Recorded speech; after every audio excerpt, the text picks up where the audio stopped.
Fischer 4 é um nível de sangramento tão intenso que a probabilidade de sobrevivência é inferior a 5% e quem sobrevive fica extremamente sequelado. Eu sou a exceção da regra. Agora nós vamos receber o Marcos Maluf. É um cara que tem faturamento milionário, que melhorou muito nos últimos anos, em todos os sentidos da palavra melhorar. Ele vai dar o testemunho dele aqui. Eu tinha um aneurisma, e aneurisma na minha idade, naquela época, né? Eu tinha um pouco mais de 30 anos, hoje eu tenho 38 já. É genético. Só que eu não sabia, porque eu sou adotado. Eu descobri também que eu sou fruto de uma relação extraconjugal. Ou seja, eu sou o famoso filho bastardo.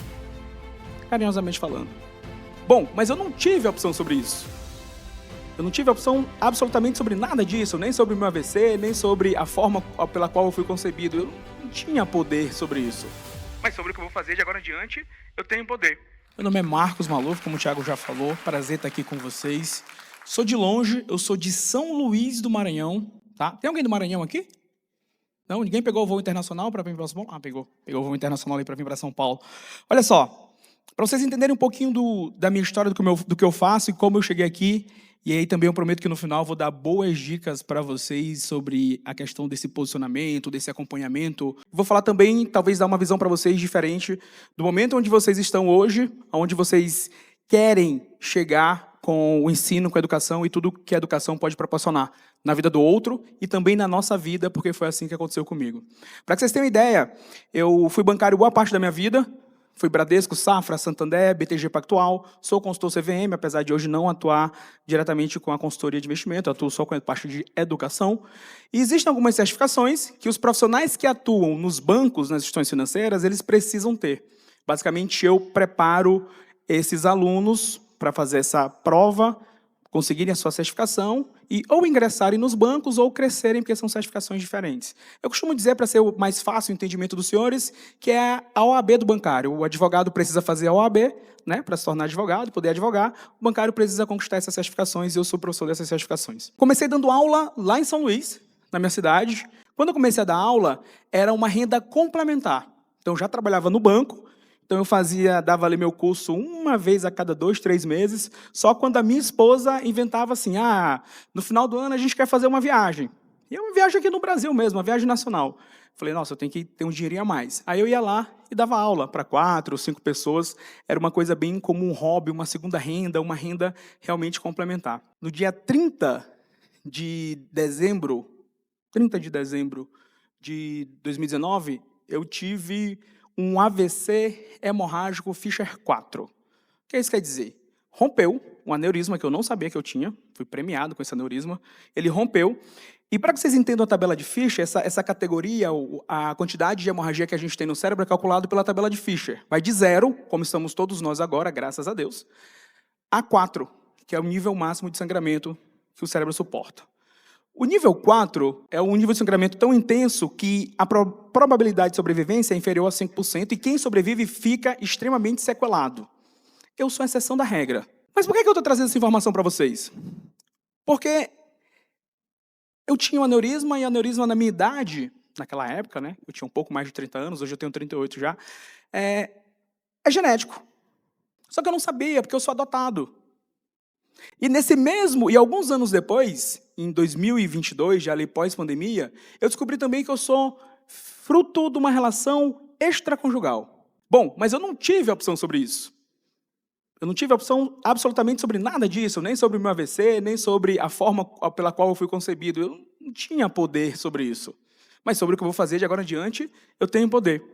E durante algum tempo, pessoal, essa história, algumas coisas, e talvez isso aconteça com vocês em algum momento, a gente acaba tendo vergonha da nossa história, vergonha daquilo que nos trouxe até aqui. Afinal de contas, eu e os senhores somos todos frutos da nossa história.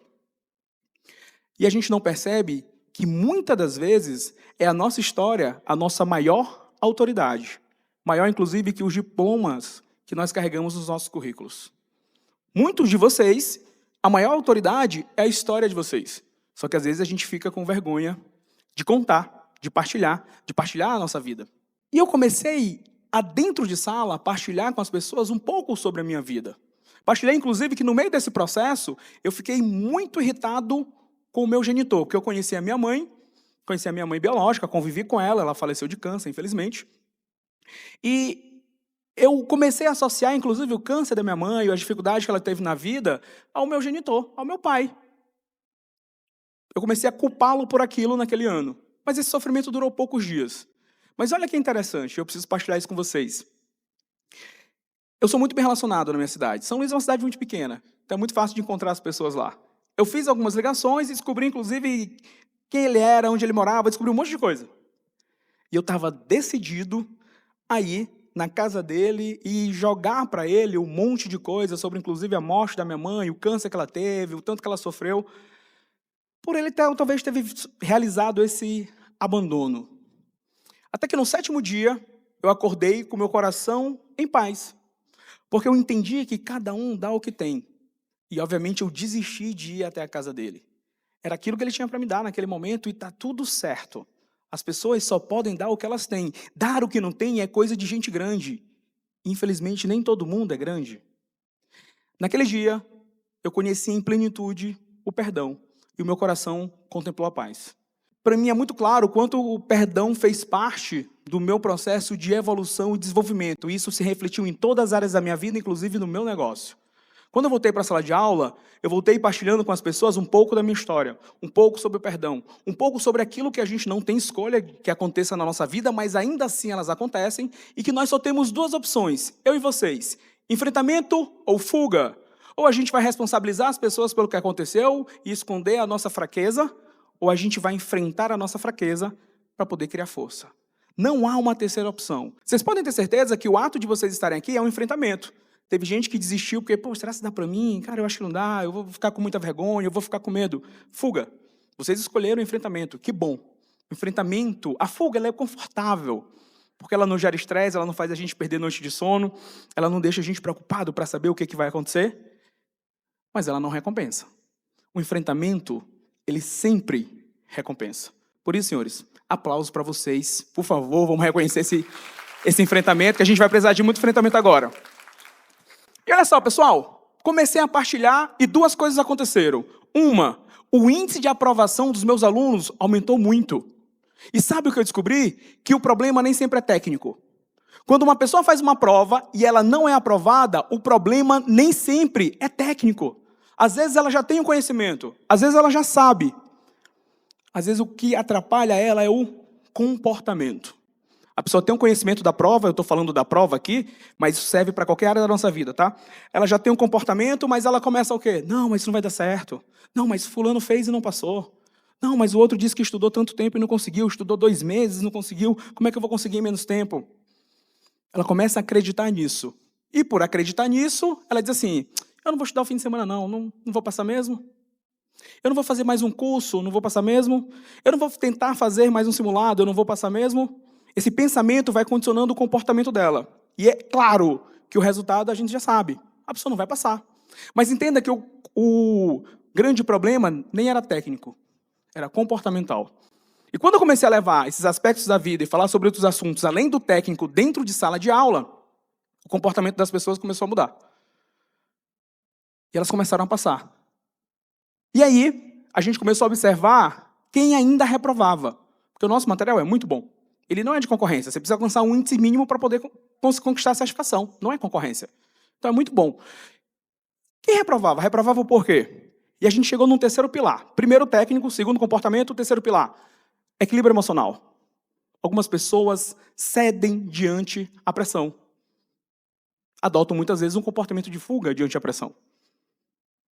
Essas pessoas que não têm um emocional blindado ou um pouco mais resistente são as pessoas que reprovavam. A gente começou a trabalhar mais o emocional das pessoas em sala de aula. E aí a gente chegou no último pilar. Tinha gente que tinha um técnico, o comportamental, o equilíbrio emocional, mas não sabia porque deveria aprender mais ou deveria conquistar a certificação para ganhar uma promoção, para ganhar mais dinheiro no bolso, para dar uma qualidade de vida melhor para sua família, para o seu filho, para sua esposa, para ser fruto de orgulho da própria família, ou simplesmente para dizer assim, eu consegui. Muitas vezes as pessoas estavam acostumadas já a não conseguir, a não conquistar. Isso ficou muito claro para nós. E a gente começou a trabalhar dentro de sala de aula uma coisa que se chama propósito. Quando eu sei porque faço o que faço. Propósito. E o propósito é muito simples, para tomar a decisão de fazer algo. Eu não estou falando aqui do seu propósito de vida absoluto, daquilo que você nasceu para fazer, mas porque eu tomo a decisão de fazer o que faço. Quando as pessoas vão para a sala de aula, passar na prova não é o principal. Passar na prova é muito básico, não é a maior motivação. Mas quando ela entende que o ato de passar na prova, ela gera orgulho para os filhos dela, gera orgulho para a esposa, para o marido, dá autoridade no mercado financeiro, dá perspectiva e abre portas para ela ter uma renda ainda maior, e o principal, ela vai sentir mais orgulho dela mesma, essa pessoa aceita o desafio. E aí, passar o fim de semana estudando, ou passar a noite estudando, deixa de ser tão cansativo, e passa a ser maravilhoso, quando eu sei porque faço o que faço. E eu preciso dizer para vocês que, nessa mudança de comportamento, nessa mudança de mentalidade, o meio que a gente está inserido faz toda a diferença. Quando eu cheguei aqui,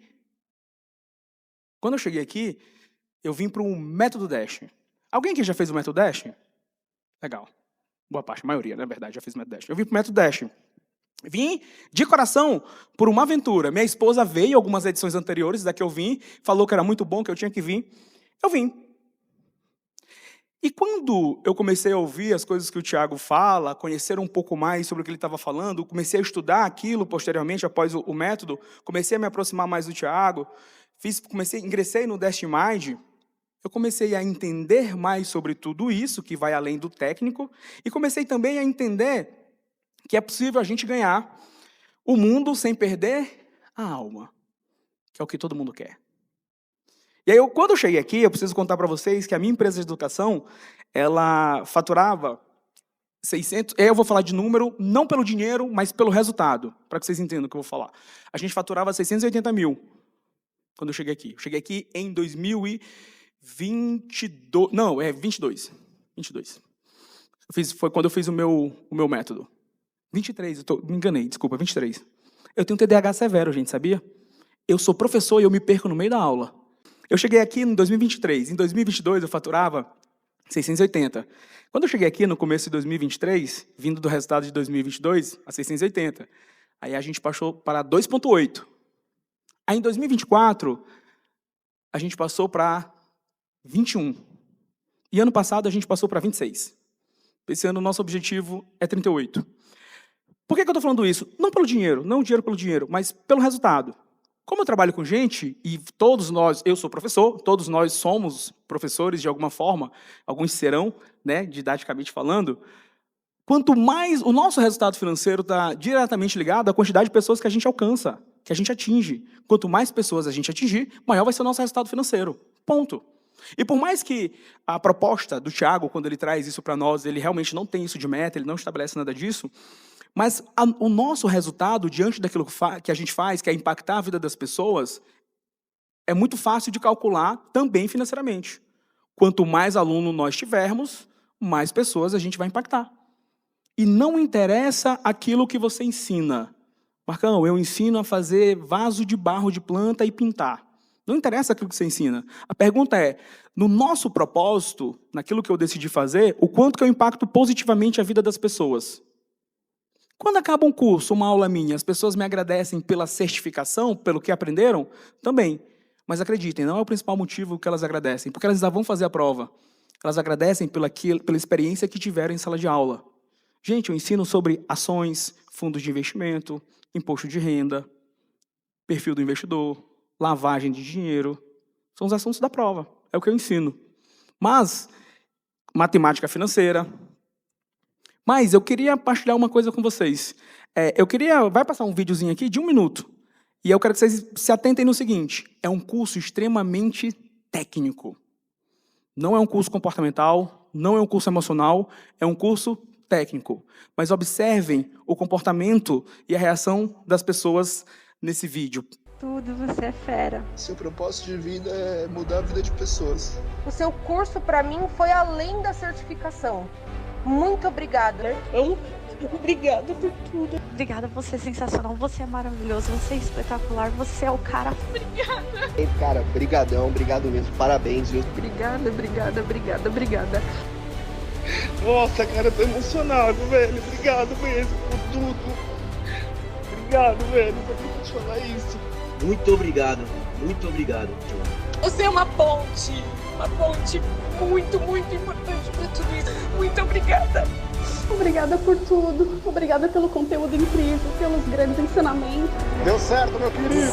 Graças a Deus, mano.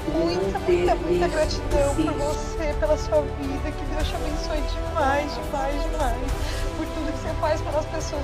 Eu tô em êxtase.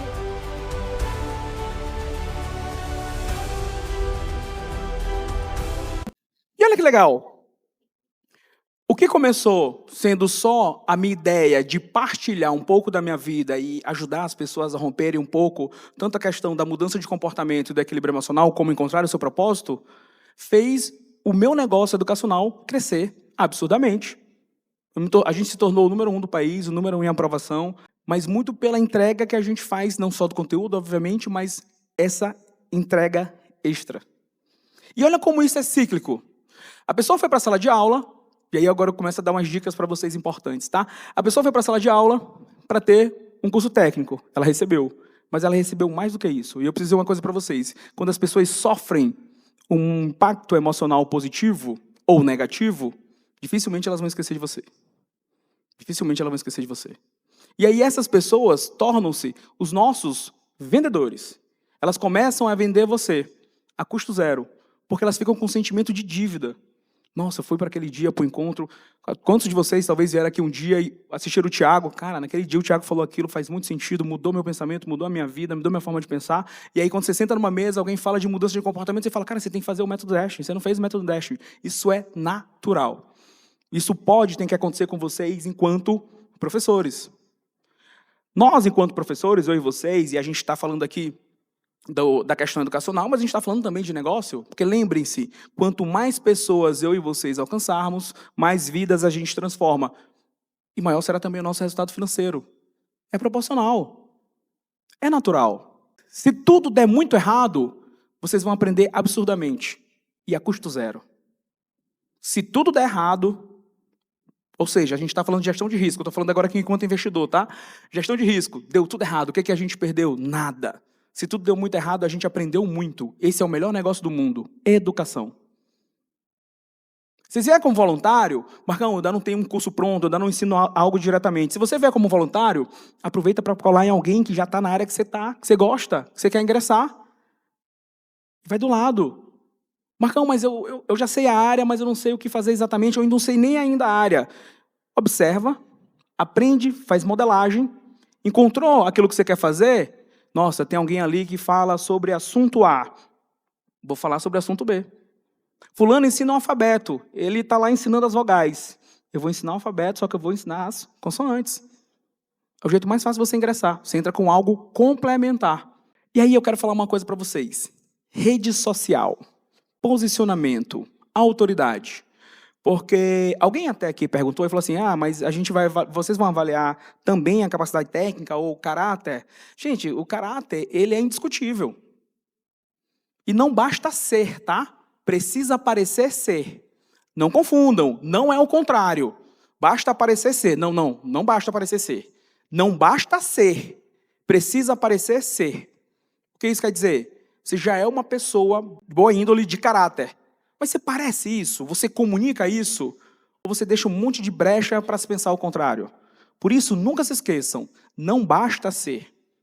Precisa parecer ser. E a rede social nossa, minha de vocês, diz muito sobre isso. Ou seja, eu e vocês, se a gente está entrando num grande instituto, que tem como carro forte, né? O iPhone, como o Tiago também falou, escola de vida, é importante que nós sigamos os princípios. É importante que a gente saiba o que a gente faz. E outra, não basta ser, precisa parecer ser. Eu queria mostrar só para vocês uma foto, para vocês perceberem o quanto que o ambiente ele interfere naquilo que a gente caminha. Cadê a foto? Deixa eu olhar a foto. A foto de quando eu cheguei aqui, tá? A primeira foto.